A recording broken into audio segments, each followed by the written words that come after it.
আবেদন করেছিলাম যে আমাদের এই প্রথম সারিতে 3 জন বসবে এবং 3 জনের বসার সুব্যবস্থা নেই এবং বিরোধী দলের দলনেতা যে বসার সুব্যবস্থার জন্য বলেছি আলাদা করে এটা যেন চিহ্নিত করা হয় এবং পেছনের দিকে এখানে 4 জনের ব্যবস্থা হয়েছে কিন্তু তাদের পা রাখার যে বিষয়টা কম্পার্টমেন্ট এই বিষয়টি আমি বলেছি কিন্তু আজকে এখানে এসে দেখলাম যে সমস্ত ব্যবস্থাপনা গ্রহণের কথা ছিল একই ব্যবস্থাপনায় ওনারা বলছেন এখানে বসার জন্য এই সম্পর্কে আমাদের আলোচনার দরকার।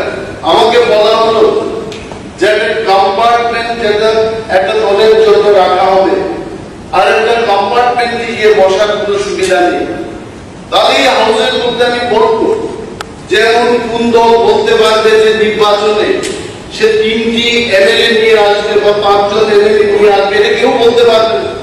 আজকে ধরে নিন যদি এখানে 5টা দলে বিরোধী দল নির্বাচিত হয়ে আছে এবং 2 জন করে 4টি দলের যদি নির্বাচিত হয় তাহলে 8 জন হবে।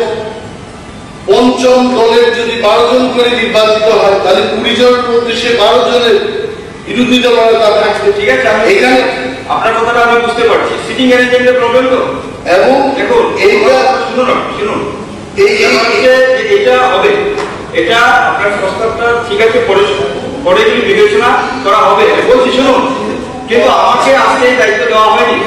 আমাকে শুধু দায়িত্ব দেওয়া হয়েছে অধ্যক্ষ নির্বাচনের প্রক্রিয়াটা পরিচালনা করার জন্য।